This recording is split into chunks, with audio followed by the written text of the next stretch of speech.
abordan el embarazo, la atención al mismo, la mortalidad materna, la prevención y atención a cáncer cervicuterino y de mama, las vacunas para las niñas para evitar el contagio del papiloma humano, las enfermedades de transmisión sexual y el VIH-Sida, pero sobre todo la atención a víctimas de violencia sexual y familiar con la NOM 046. ¿Qué ha pasado?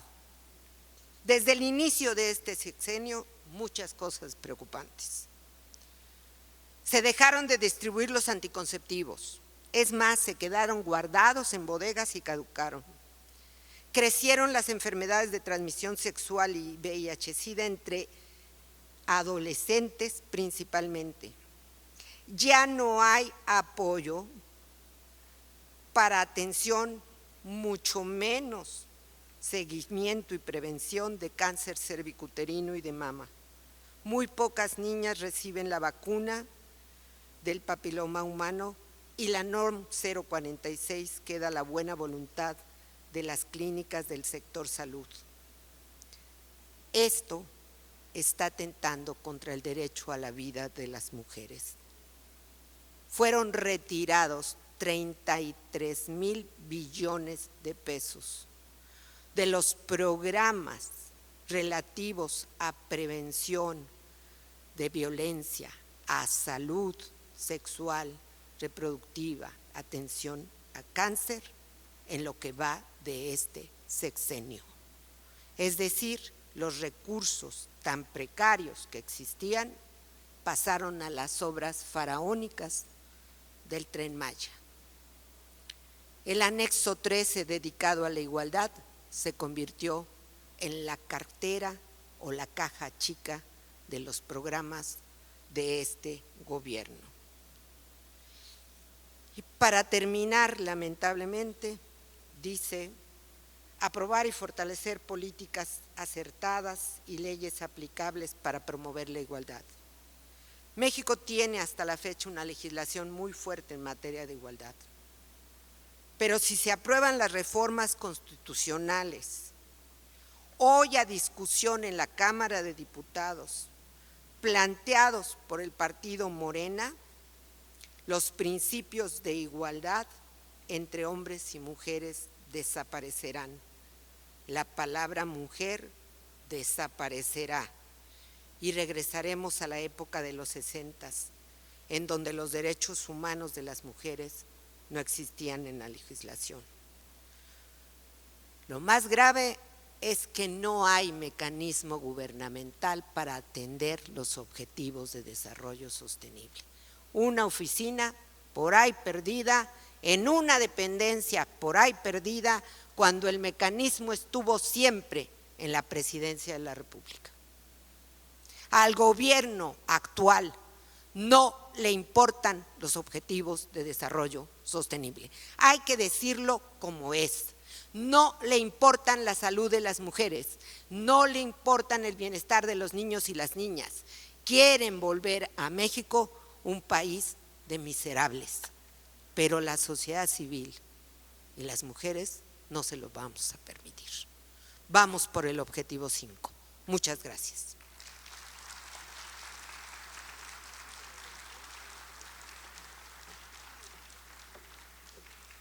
Dice el presidente que todavía me va a reconocer. Todavía la vamos a reconocer, doctora. Bueno. El presidente de la Comisión de Derechos Humanos del Estado de Puebla, el doctor José Félix Cerezo Vélez, hace entrega del reconocimiento por su excelente participación a la doctora Patricia Olamendi Torres. La Comisión de Derechos Humanos del Estado de Puebla otorga el presente reconocimiento a la doctora Patricia Olamendi Torres, directora del Instituto de Formación de Justicia y Derechos Humanos, por su brillante participación en este congreso hacia un objetivo cultural en la Agenda de Desarrollo Sostenible. Puebla, 12 de octubre de 2022. Muchísimas gracias, Pati. Gracias por compartir todos tus conocimientos en este evento. Muchas gracias. Gracias, doctor Cerezo. No, gracias. Para acá. Para que nos veas.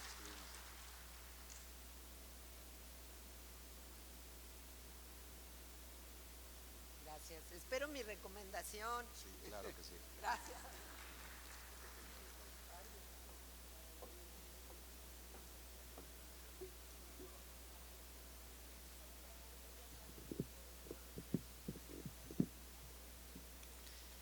A continuación, tengo el honor de presentar a la señora Lourdes Colina Suárez, oficial de programas ONU Mujeres en representación de la señora Belén Sanz Lúquez, representante de ONU Mujeres en México y de quien me permitiré leer su semblanza curricular.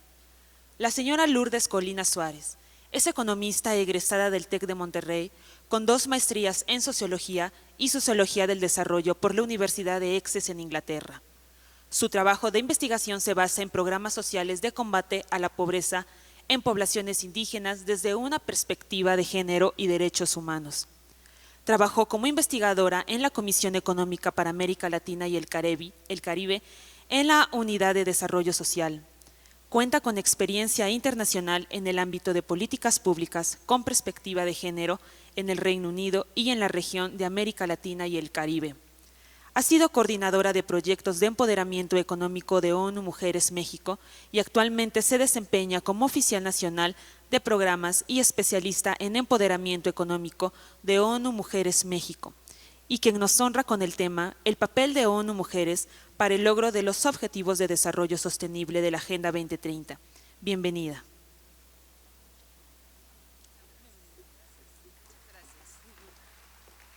Muchas gracias. Muy buenas tardes, es un honor para mí estar aquí y desde ONU Mujeres queremos agradecer esta invitación a este importante evento de la mayor relevancia y me da mucho gusto poder compartir el micrófono con las otras personas que han dado participaciones tan ricas y también tan fuertes en cuanto a cómo vamos a los avances hacia cumplir los objetivos de desarrollo sostenible. Entonces agradecemos muchísimo desde ONU Mujeres esta invitación y también me da mucho gusto poder hablar con jóvenes, con las y los jóvenes de la universidad que nos acompañan y poder compartir nuestras experiencias desde ONU Mujeres que estamos haciendo para llegar a los objetivos de desarrollo sostenible. Bueno, para contarles que desde ONU Mujeres somos una agencia de Naciones Unidas dedicada precisamente a promover la igualdad de género, promover el empoderamiento de las mujeres. Trabajamos en alianza con actores clave como gobierno, sociedad civil, otras agencias del sistema de Naciones Unidas que también hoy nos acompañan, y lo que hacemos es acompañar los esfuerzos que hacen los gobiernos, las naciones, para acelerar el cumplimiento en materia de igualdad de género y en materia de empoderamiento de las mujeres. Trabajamos en temas, como ya mencionaba anteriormente Patricia, sobre prevenir, sancionar y poner fin a la violencia contra las mujeres y las niñas, el empoderamiento de las mujeres en todos los niveles de liderazgo, participación de las mujeres en igualdad de condiciones en todos los ámbitos de nuestras vidas, incluyendo procesos de paz y de seguridad. Y también al poner a la igualdad de género como un aspecto central de la planificación y de la elaboración de los presupuestos nacionales para el desarrollo.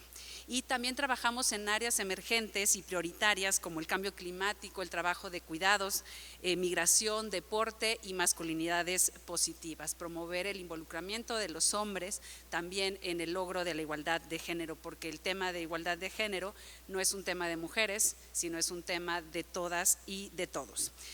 La igualdad de género es un derecho humano básico. Y como tal tiene muchísimas consecuencias, no solo en el logro de otros derechos humanos, sino también tiene impacto socioeconómico. El empoderamiento de las mujeres impulsa a que haya economías prósperas, estimula la productividad, estimula el crecimiento, y aún así vemos, y como pudimos ver en la exposición anterior de Patricia, que aún persisten muchísimas desigualdades de género en el mundo y en nuestro país. Las mujeres siguen enfrentando obstáculos para tener trabajos dignos, enfrentan discriminación laboral y las brechas salariales, como mencionaba también Patricia. A menudo es difícil acceder a la educación básica y a la atención médica, y por supuesto el tema de la violencia en todas partes del mundo y la subrepresentación de las mujeres en la toma de decisiones tanto políticas como económicas. Como se mencionaba también anteriormente, hemos desde Naciones Unidas impulsado grandes avances para la igualdad de género, entre ellos instrumentos históricos que, concuerdo con Patricia, deben de estar reflejados en los procesos de planificación nacional, como por supuesto la Declaración y Plataforma de Acción de Beijing, y por supuesto también la Convención sobre la Eliminación de todas las formas de violencia contra las mujeres, la CEDAW, y la Agenda 2030, entre otros instrumentos, en donde se establece que lograr la igualdad de género forma parte integral de los objetivos de desarrollo sostenible, incluyendo el objetivo 5 que tuvimos la presentación de Patricia sobre ello.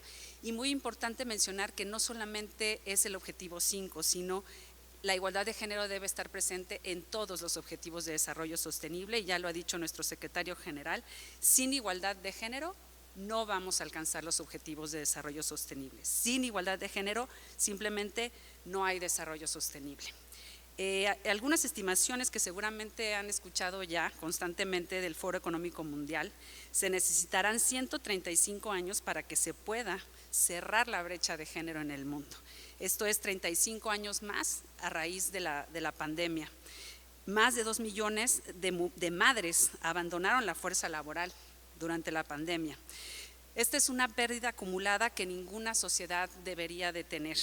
La inclusión de las mujeres en la economía tiene grandes beneficios, no solo para ellas, para sus familias, sino para la sociedad en general, para la paz y para la prosperidad.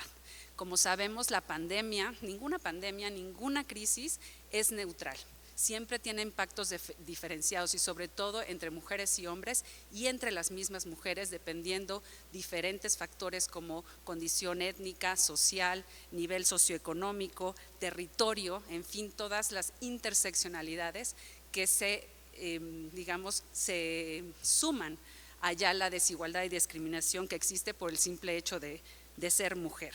Y bueno, reiterando algunas de las cifras que mencionaban anteriormente, en México 4 de cada 10 mujeres participan en el mercado laboral, comparado con 7 de cada 10 hombres. Aquí tenemos una brecha muy importante, sobre todo también en la informalidad, porque cuando las mujeres se insertan en el mercado, lo hacen en condiciones de informalidad, y esto repercute en toda su vida, desde las condiciones laborales, desde interrupciones de las carreras laborales por la conciliación familiar y laboral, y también en edades más avanzadas, como acceso a pensiones y por supuesto acceso a prestaciones de salud durante toda su vida. En México también es importante mencionar que no solo en México, sino en todo el mundo, uno de los principales obstáculos para que las mujeres puedan acceder al mercado laboral es precisamente el tema de los cuidados, las tareas de cuidados, todos esos trabajos que realmente han sido invisibilizados, no han sido reconocidos, no han sido remunerados y no han sido redistribuidos. Con la pandemia por COVID-19 vimos la esencialidad de estos trabajos. Los cuidados son indispensables para el funcionamiento de la vida, para sostener la vida. Sin los cuidados no funcionan todas las demás áreas de la economía, y lo vimos muy claramente en la pandemia. Me gustaría dar un dato interesante sobre la aportación que tiene este trabajo no remunerado a la economía. Si nosotras damos un valor económico a estas tareas, que ahora son no remuneradas, podemos alcanzar hasta casi 27% del Producto Interno Bruto. Esto nos habla de una contribución invisible, de un subsidio de la economía de las mujeres. Esto es muy importante valorarlo. Esta cifra, si la comparamos con otros sectores de la economía, por ejemplo, manufactura, que es alrededor de 19% en el mismo año que se calculó esta cifra, podemos ver que es mucho más alto que cualquier otro sector de la economía. De ahí la importancia de los cuidados. Desde ONU Mujeres estamos acompañando, regresando a nuestra labor de acompañar los esfuerzos del gobierno para construir sistemas integrales de cuidado en toda la región, en todo el mundo, pero particularmente en la región y en México. ¿Y por qué es importante? Porque también nos hemos dado cuenta con evidencia, con estudios, que la inversión en cuidados no es un costo, es precisamente esto, es una inversión. invertir en la extensión de servicios de cuidado para diferentes poblaciones, ya sea primera infancia, escuelas de tiempo completo o personas mayores con alguna discapacidad o con algún nivel de dependencia o enfermedad, nos da beneficios no solo para las personas que reciben esos cuidados, sino para las personas que proveen los cuidados y para la economía en general. Se generan nuevos empleos directos e indirectos. Hay beneficios fiscales también para el Estado, lo cual nos habla de que invertir en estos cuidados es una medida fiscal inteligente, porque también tiene retornos vía impuestos, y también es una medida viable. Para cuando nos pregunten esto cuánto cuesta, desde ONU Mujeres ya tenemos la evidencia de que en primera no es un costo, es una inversión, y que además sí se puede lograr progresivamente.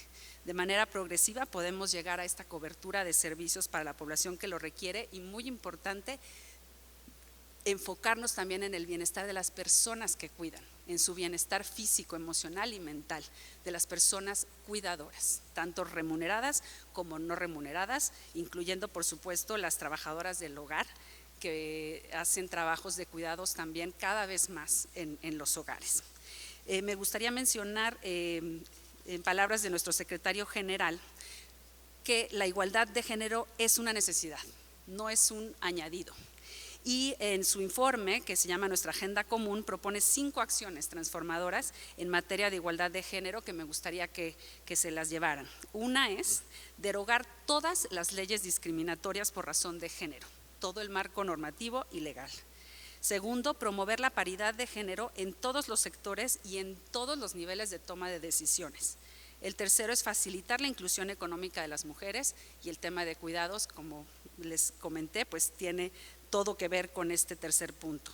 El cuarto, garantizar que se incluya a los y las jóvenes. Las voces de las mujeres jóvenes deben de estar incluidas en todas las tomas de decisiones y elaboraciones tanto de políticas públicas como privadas, y que en cada país se ponga en marcha un plan de respuesta de emergencia para prevenir y acabar con la violencia contra las mujeres, que como bien mencionábamos es una pandemia en la sombra, es una pandemia invisible.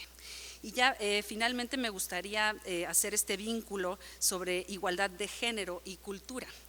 El género es una construcción cultural, es una construcción social, no se entiende universalmente de la misma manera en las diferentes culturas. De ahí que precisamente la igualdad de género en la cultura tampoco es inmune a las desigualdades que ya mencionamos, a la discriminación que se extiende desde otras áreas de la sociedad, y recibe la influencia, por supuesto, de un contexto mucho más amplio, como les mencionaba, que incluye niveles de pobreza, etnia, religión, edad, estado civil, etcétera. Y pues no voy a entrar ahora en el detalle de la discusión conceptual, pero sabemos que hay distintas aproximaciones sobre igualdad de género, sobre derechos humanos, derechos de las mujeres, y ha habido también encuentros y desencuentros entre diferentes agendas.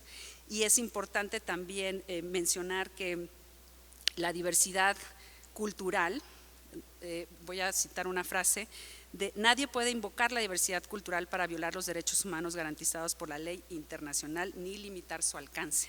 Es importante mencionar que los derechos humanos son el marco internacional para no dejar nadie atrás y garantizar también ese piso común que mencionaba Patti también hace unos momentos. Me gustaría también, para ya finalizar, mencionar que es muy importante transformar las normas de género, transformar las normas sociales, y aquí la cultura es muy relevante para poder transformar estos estereotipos, por lo cual desde ONU Mujeres consideramos que todas las acciones para el cambio cultural son fundamentales para lograr la igualdad de género, para cambiar esta concepción de los roles de género, de las tareas asignadas para hombres, para mujeres, y transformar las normas de género que son nocivas debe de ser una prioridad fundamental para crear un mundo en donde todas las niñas y todas las mujeres podamos llevar la vida que deseamos llevar, y donde los hombres también puedan participar y estén libres de confines o normas sociales que también afectan negativamente a los hombres, estos roles y estereotipos de género sobre masculinidad. Por lo tanto, desde ONU Mujeres impulsamos campañas para transformar e impulsar masculinidades positivas en todos los ámbitos de la vida. Me gustaría cerrar y agradezco mucho su atención hoy, ya lo mencionaron en la intervención, en la primera intervención, pero en el Congreso de Mundiacult, donde se reunieron casi 2.600 participantes en Ciudad de México, hay también compromisos y los cuales desde Naciones Unidas también vamos a dar seguimiento a su cumplimiento, relacionados con el empleo, con la educación para las mujeres y especialmente para mujeres jóvenes, también acciones para disminuir las brechas sociales y de género y el acceso desigual a la cultura, así como restricciones de las libertades fundamentales, en particular la libertad artística, la condición y los medios de vida de las profesionales y otros agentes de la cultura y comunidades, especialmente las mujeres, en todos los ámbitos de la cadena de valor de la cultura. Pues solamente quiero invitar a los y las jóvenes a seguir trabajando por la igualdad de género, a seguir impulsando estos cambios culturales y comentarles que el día de hoy, como lo mencionaron los panelistas y las panelistas, existe un sentido de urgencia. Tenemos que actuar ya. Muchas gracias y buenas tardes.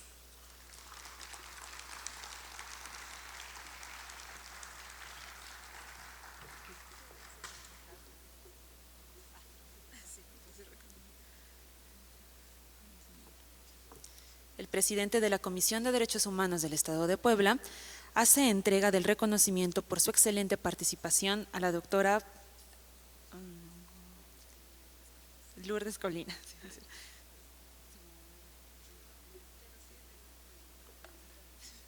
La Comisión de Derechos Humanos del Estado de Puebla otorga el presente reconocimiento a la doctora Lourdes Colina, oficial de programas ONU Mujeres en México, por su brillante participación en el Congreso hacia un objetivo cultural en la Agenda de Desarrollo Sostenible. Puebla, 12 de octubre de 2022. Muchísimas gracias, doctora. Gracias a ustedes. Si me hace el favor aquí para que nos tomen una fotografía.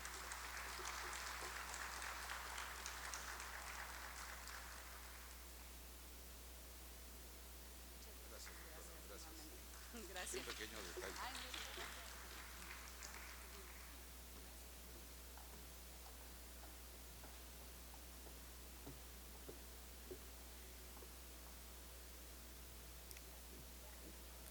A continuación, tengo el gusto de presentar al maestro Iván Castellanos Nájera, representante del Fondo de Población de las Naciones Unidas. El maestro Iván Castellanos es licenciado en Relaciones Internacionales y Ciencia Política por el Instituto Tecnológico Autónomo de México. Tiene estudios de posgrado en Cooperación Internacional y Desarrollo por la Universidad de Granada y una maestría en Demografía por la Universidad Complutense de Madrid. Ha colaborado con diversas organizaciones no gubernamentales cuyo trabajo se enfoca en temas como empoderamiento y liderazgo juvenil, derechos humanos, salud sexual y reproductiva. Fue asesor de política pública en materia de pobreza y reducción de las desigualdades en Consultiva ASEM. Entre el año 2005 y 2018 formó parte del Grupo Asesor de Jóvenes para la sede del Fondo de Población de las Naciones Unidas, y desde entonces ha sido funcionario del Fondo de Población de las Naciones Unidas. A partir del año del 2016, ocupó el cargo de Oficial Nacional de Programas en Población, Desarrollo y Juventud, y desde el año 2021 el cargo de representante auxiliar del Fondo de Población de las Naciones Unidas en México, y quien expondrá el tema Cumplimiento de la Agenda 2030 y los ODS a nivel nacional, regional y global. Bienvenido, maestro.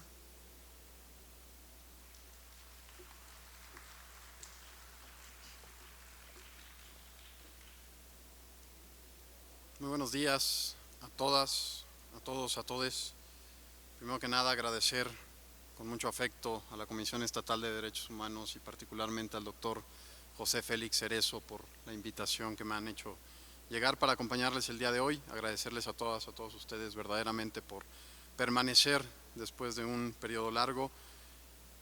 Saludar amigas y amigos que se encuentran aquí presentes en el espacio.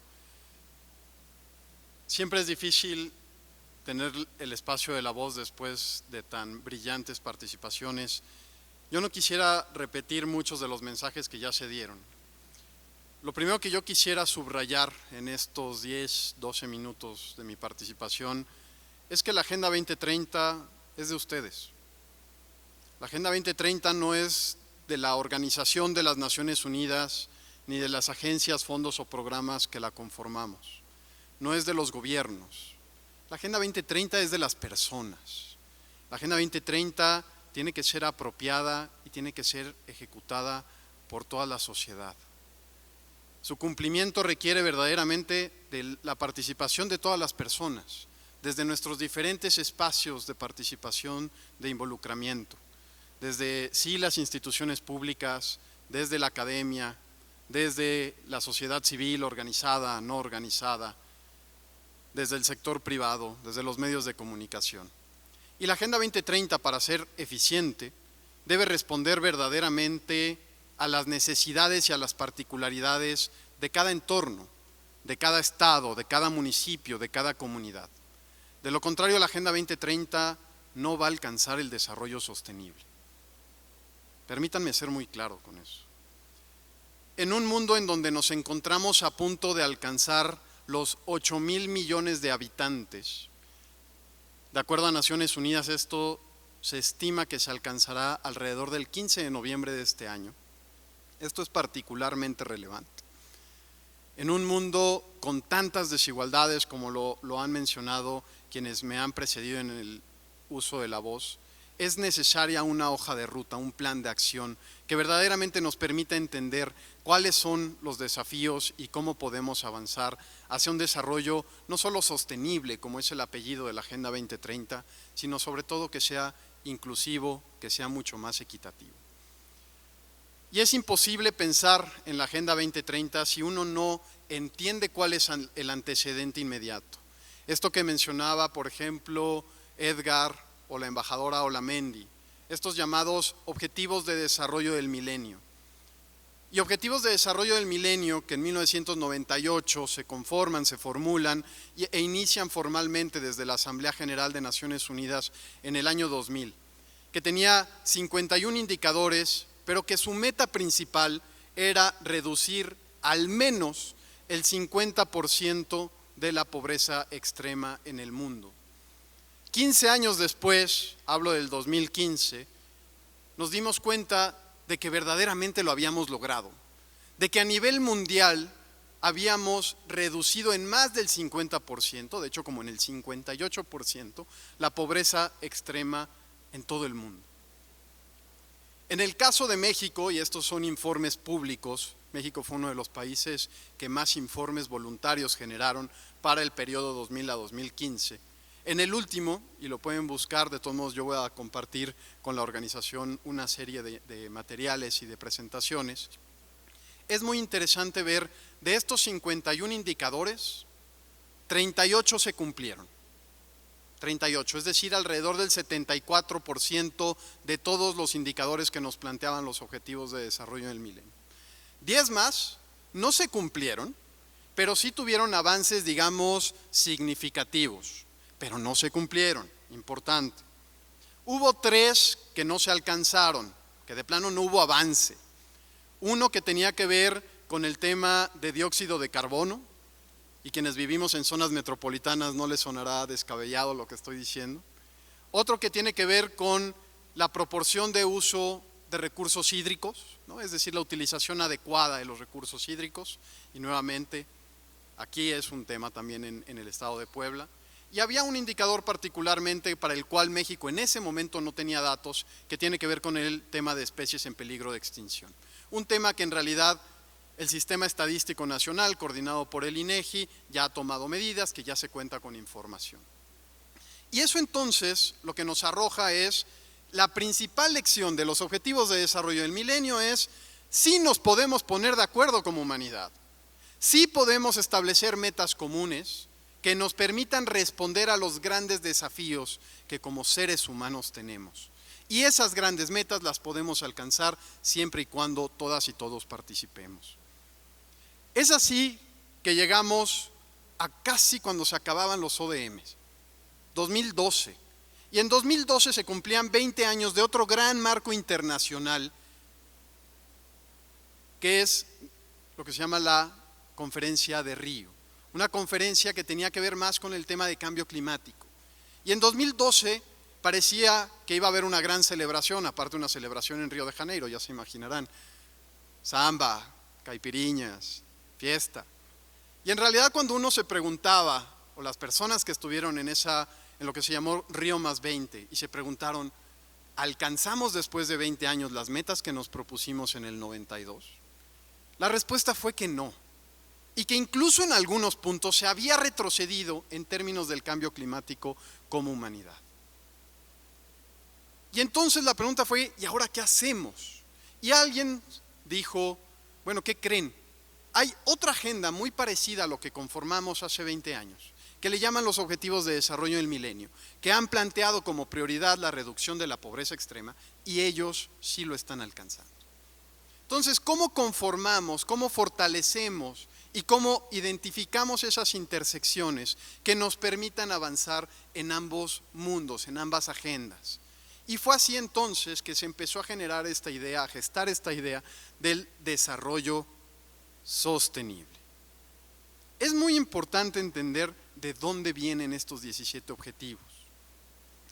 Y estos objetivos no se formularon desde Nueva York, desde Ginebra, desde Nairobi. Se formularon desde un proceso participativo muy amplio, el más amplio que Naciones Unidas haya detonado en su historia.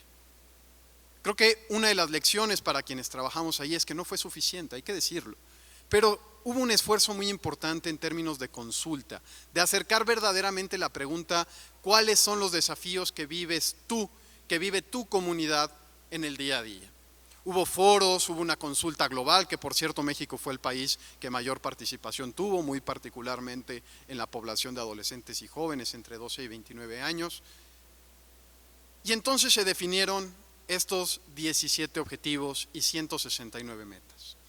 Creo que uno de los grandes logros de la Agenda 2030 es que permite problematizar, y ya lo decía mi colega Lourdes hace unos minutos, nos permite entonces definir conceptos y repensar, reconstruir y deconstruir. ¿Qué significa el desarrollo? ¿Qué significa la sostenibilidad? ¿Qué significa la pobreza? ¿No? Bajo este concepto también que mencionaba la embajadora Amartya Sen. ¿Qué significa la marginación? ¿Y qué significa, por ejemplo, la cultura? ¿Qué significan los derechos humanos?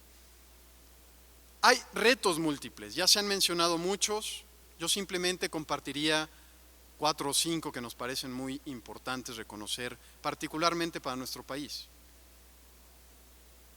28 millones de mexicanas, de mexicanos viven con carencia alimenticia. 28 millones.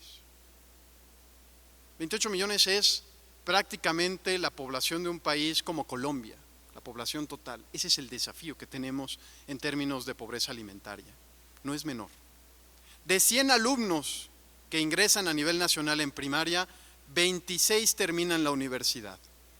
26% de los niños, de las niñas que ingresan al primero de primaria, terminan la universidad. El 74% se quedan en el camino y particularmente en el tránsito hacia la educación media superior. Entonces hay elementos que hay que revisar y estoy hablando de un promedio nacional. Cuando uno desagrega los datos y revisa, por ejemplo, el mismo indicador para comunidades indígenas, para población afromexicana, podemos llegar a ver que de las 100 personas en comunidades indígenas o afromexicanas que ingresan a la primaria, 4 o 5 terminan la universidad. Grandes brechas, grandes desigualdades. Por cada 100 pesos que gana un hombre, una mujer que realiza el mismo trabajo gana alrededor de 73 pesos. 27% de diferencia simplemente por una diferencia de sexo. Aunque haga mejor el trabajo, aunque haga el mismo trabajo. Hay un dato que a mí me gusta mucho como mexicano, y perdón que me quite la cachucha de Naciones Unidas. Si en México vivieran solamente 100 personas, una persona acumularía el 43% de la riqueza total del país. No voy a decir nombres, por supuesto, pero es muy interesante pensarlo. 43% de la riqueza total del país se concentra en una persona si fuese el equivalente a un país de 100. Y en nuestro país hay una crisis forense que es relativamente invisible todavía. 100,000 personas han sido desaparecidas, más de 100,000 personas en todo el país. 52,000, 54,000 cuerpos se encuentran en morgues, en fiscalías y todavía no están identificadas.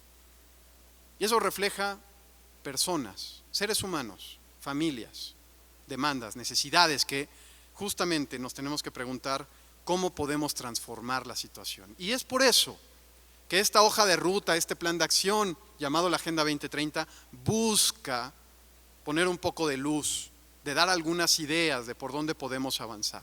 Pero de nuevo, esos 17 objetivos que son tan complejos de alcanzar, necesitan aterrizarse a las realidades locales. Cuando uno pregunta, y a mí me lo preguntan mucho, ¿cuál es el objetivo más importante? Yo digo, depende.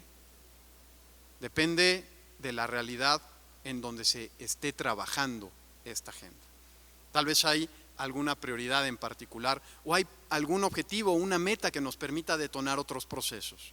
Se ha hablado el día de hoy de temas educativos, cierto, de temas de género, completamente, de temas de desigualdades, del empleo.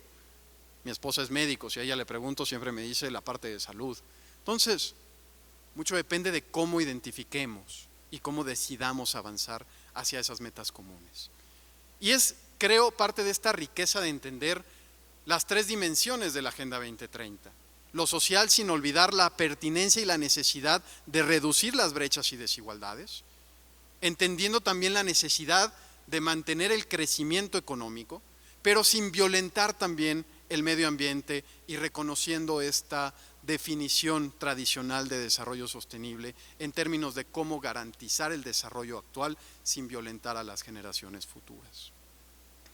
Y más allá de hablar de las 3 dimensiones, a mí me gusta hablar de lo que se conoce en la Agenda 2030 como las 5 P.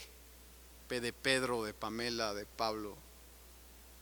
Personas, planeta, prosperidad, paz y en inglés partnerships, alianzas. 5 P's que reflejan lo complicado que puede ser la agenda, pero reflejan sobre todo la integralidad y lo comprensivo que debe de ser nuestra definición de estrategias en la agenda. Subrayo alianzas porque